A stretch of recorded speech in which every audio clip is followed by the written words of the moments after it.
Nobody saw it coming this fast. Not the fans, not the media, not even the people running the Cleveland Browns organization.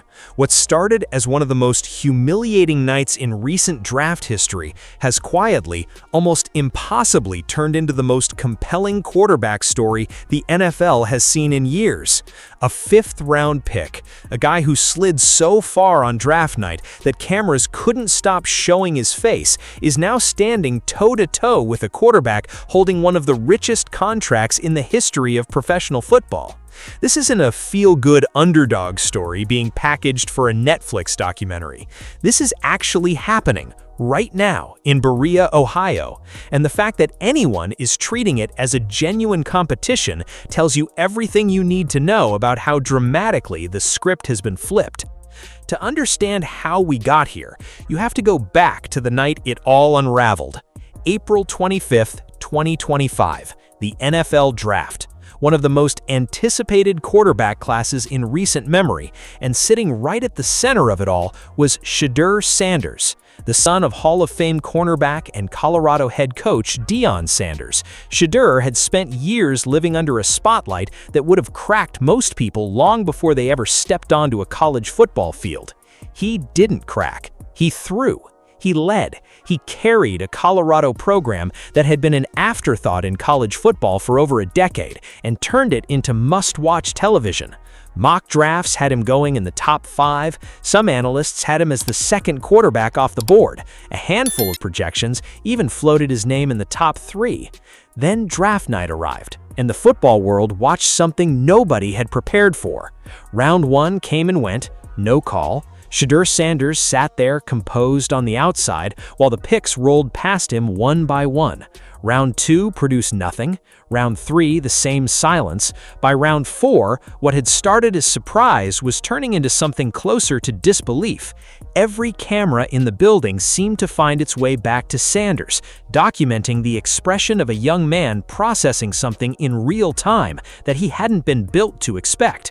Pundits scrambled for explanations. Reports started circulating that teams had serious concerns about his footwork, his decision-making, about playing in his father's system, about whether his numbers were a product of scheme or genuine talent.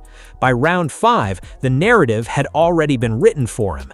His stock had collapsed. His career, some suggested, was already off course before it had even started. Then, the Cleveland Browns traded up to select him 144th overall. A slide like that leaves a mark. For most players, it becomes the defining chapter, the thing that follows them, the permanent asterisk on whatever comes after. For Shedeur Sanders, it became something else entirely. It became the reason. Cleveland was not exactly the soft landing that a bruised quarterback prospect needed. The Browns already had their franchise cornerstone locked in, at least on paper. Deshaun Watson, former #1 overall pick, 3-time Pro Bowl selection, and the man attached to one of the staggering contracts in the history of professional football, was already under center. $230 million guaranteed. That number doesn't just represent money, it represents an organizational commitment so deep that most front offices would rather watch the building burn down than admit they got it wrong. Alongside Watson, the Browns also had veteran depth in Kenny Pickett and Dillon Gabriel. When Shedeur Sanders arrived in Cleveland, the realistic ceiling for him that first offseason was making the roster. Starting was a conversation nobody was seriously having. The organizational math was simple. Watson was the guy, the veterans were the insurance, and the rookie from the 5th round was a project at best. Then the preseason happened, and the math stopped being simple. Injuries are the great equalizer in professional football, and in the summer of 2025, they arrived in Cleveland without warning. Kenny Pickett went down with a hamstring problem, Dillon Gabriel followed. Suddenly, head coach Kevin Stefanski found himself turning to the one quarterback nobody had planned on needing, his 5th-round rookie. What Sanders did in that moment is what separates players who belong from players who are just happy to be there. Thrust into preseason action with virtually no runway, he completed 14 of 23 passes for 138 yards and 2 touchdowns, 0 interceptions. For a rookie making his first real NFL appearances, playing behind an offensive line that wasn't exactly protecting anyone with comfort, it was the kind of performance that makes coaches look twice. It wasn't flashy, it wasn't a coming-out party, it was controlled, composed, and efficient, exactly what skeptics said he wouldn't be able to produce outside of his father's system. And just when it seemed like Watson might return to take back the reins, everything changed again. Watson had been managing the lingering effects of an Achilles injury suffered earlier. That winter, during his recovery, he suffered a second rupture. It was the kind of setback that doesn't just derail a season, it raises deeply uncomfortable questions about what a player has left at the professional level. His availability for the entire 2025 season was essentially gone. The Browns, whether they planned for it or not, had handed their offense to Shedeur Sanders. He started the final 7 games of the season. Results were messy in the way that most rookie starting stretches are. Slightly under 57% completion rate, 1,500 yards, 7 touchdowns, and 10 interceptions. A 3-4 record in those starts. Critics pointed to the turnovers immediately and loudly, and they weren't wrong to notice them. But people watching closely noticed something underneath the box score that numbers don't always capture. A quarterback who was getting better week by week, who wasn't shrinking under pressure, and who was showing in real time the traits that had made him a projected first-round talent in the first place. One game in particular stood out. Against the Titans, Sanders threw 23 completions on 42 attempts, totaling 364 yards, 3 touchdown passes, and added a rushing touchdown on the ground. It was the first time in his NFL career he had surpassed 300 passing yards in a single game, and it came against a legitimate defense. Some of the analysts who had been most vocal about the draft slide went noticeably quiet after that one. Then came the moment nobody saw coming. Despite starting fewer than half a season, despite the turnovers, despite the 3-4 record, Sanders received an invitation to the 2026 Pro Bowl. Injuries had created a roster spot, and he filled it. A 5th-round pick, a guy drafted 144th overall, sitting alongside the best quarterbacks in professional football less than a year after the most public slide in recent draft history. The offseason brought a seismic shift that nobody had predicted. Kevin Stefanski, the coach who had drafted Sanders and guided him through those first 7 starts, was fired. The Browns moved quickly and decisively, hiring Todd Monken, the Baltimore Ravens offensive coordinator who had spent the previous 3 seasons building one of the most explosive and efficient offenses in the entire NFL. Monken wasn't just a coordinator, he was a reputation, a system builder, someone who understood how to construct an offense around the specific strengths of a quarterback, not just plug a player into a generic scheme and hope for the best. Monken was also not a stranger to Cleveland. He had briefly served as the team's offensive coordinator back in 2019, which meant he understood the organization's history, its tendencies, and exactly what kind of dysfunction had plagued the position for decades. From the moment he arrived, Monken sent a message that cut through the noise immediately. Nobody was walking into the starting job. Not Watson, not Sanders, not anyone. Every player in that quarterback room would compete, and the depth of Watson's contract would carry exactly 0 weight in that evaluation. It was the kind of statement that sounds routine when a new coach says it, but in this specific situation, with this specific financial commitment sitting in the room, it landed differently, because everyone in the building knew that Monken wasn't just saying words. Watson returned from his surgeries looking to reclaim what had been taken from him by injury. Sanders returned wearing a new number, 2, a nod to his Colorado roots, replacing the rookie number 12 he had worn the year before. A small detail, but the kind of detail that signals intention. He wasn't there to audition for a backup role. He was there to compete for the job. In the NFL, information leaks, always, in what started leaking out of Berea, Ohio during organized team activities in minicamp was not what most people had expected to hear. Watson was the presumed favorite heading into the offseason program. That part wasn't surprising. His experience, his pedigree, and the sheer weight of his contract made him the default frontrunner in most people's minds. But as OTAs progressed into minicamp, the tone of the reports coming from people inside and close to the organization began to shift in a direction that nobody had fully anticipated. Sanders was outperforming Watson. Not in every rep, not in every drill, but consistently enough and impressively enough that people who had spent years watching Browns practices were paying closer attention to the fifth-round pick than to the $230 million quarterback. By the end of the offseason program, league insiders with direct knowledge of the situation were saying publicly what had previously only been whispered. The competition was real. It wasn't a formality. It wasn't a PR exercise designed to motivate Watson.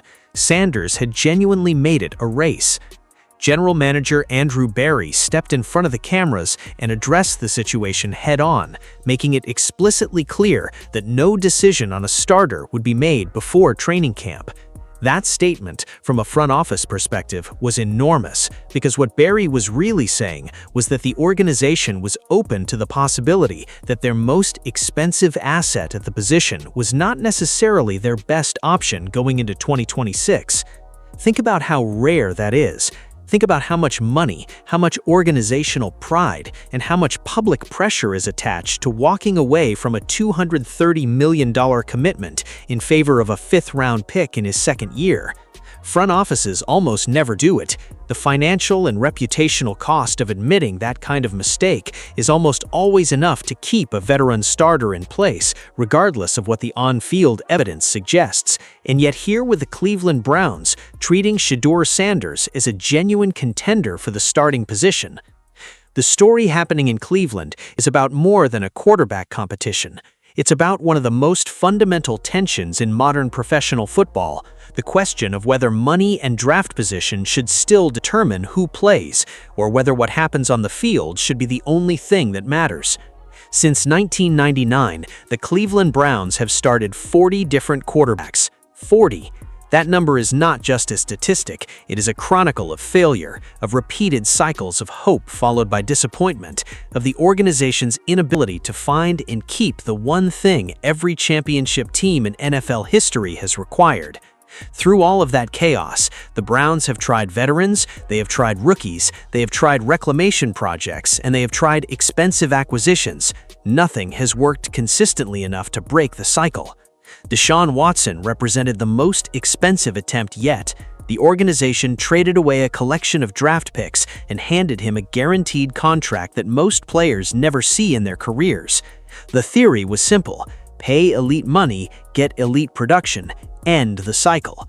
But Watson has appeared in only 19 games since 2022. Between suspensions and injuries, the investment has produced almost nothing in terms of wins and consistency, and the clock on that contract keeps ticking. Sanders, on the other hand, arrived with nothing guaranteed, no pedigree protection, no financial cushion. Every snap he took in those final 7 starts last season was scrutinized through the lens of whether he deserved to be on the field at all.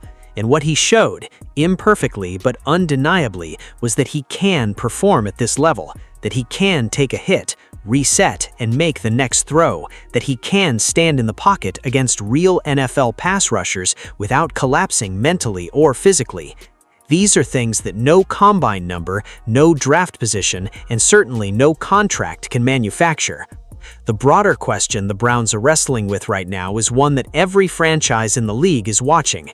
If a team is willing to move on from a player of Watson's stature and financial commitment because a cheaper, younger player has simply been better, what does that signal about how the league values performance relative to investment? It would be a precedent, one that makes front office executives everywhere slightly uncomfortable because it removes one of the last remaining protections that big contracts provide. For Shedeur Sanders personally, what is happening in Cleveland right now represents something that goes beyond football strategy and salary cap math. It is the direct answer to everything that happened on the night of April 25, 2025. That draft slide didn't just hurt his positioning, it shaped the public narrative around him before he had ever played a down at the professional level.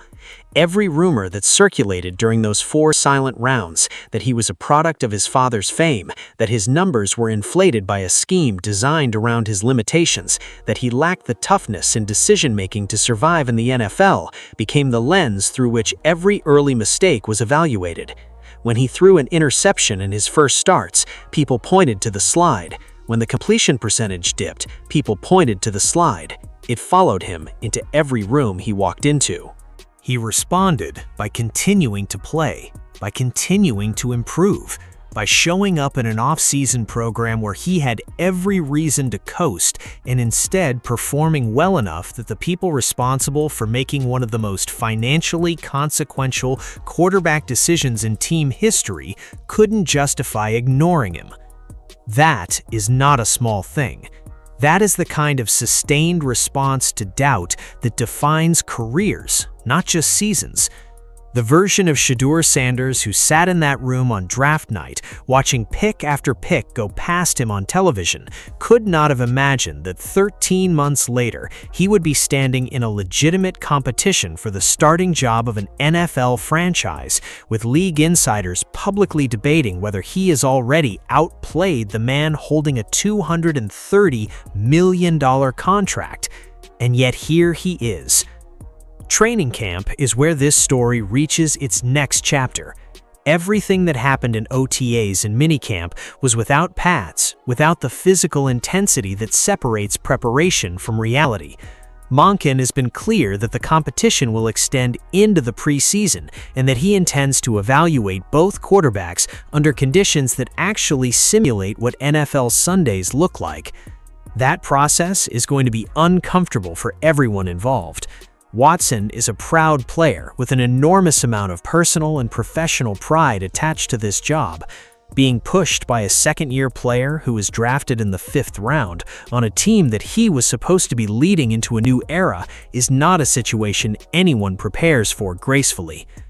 How he responds to that pressure, how he performs when the competition is genuinely real rather than theoretical, is going to be one of the more fascinating subplots of the entire 2026 preseason. For Sanders, every rep in training camp carries the weight of everything that came before it. A strong camp doesn't just mean a starting job, it means the permanent reshaping of a narrative that was designed to box him in from the moment his name was finally called in round 5. There are players who spend entire careers trying to escape the shadow of a bad draft grade. Sanders has a chance to do it in his 2nd season, on the biggest stage the Browns have offered any quarterback in a generation. For the Browns as an organization, the decision they make at the end of training camp will define the next several years of this franchise. Choose Watson and stay with the investment, they accept the risk that his injury history repeats itself and that the cycle continues. Choose Sanders and move on from the contract, they signal that performance is the only currency that matters in that building, and they hand the keys of the offense to a player who has shown real promise but hasn't yet proven he can sustain it over a full 16-game season. Neither choice is without risk. Both choices carry consequences that extend well beyond the 2026 season. But the fact that the choice is genuinely open, that this is a real competition and not a formality, is itself the most remarkable part of this entire story. Because nobody saw it coming this fast. Not the fans, not the media, not even the people running the Cleveland Browns. And that might be exactly what makes Shedeur Sanders worth watching.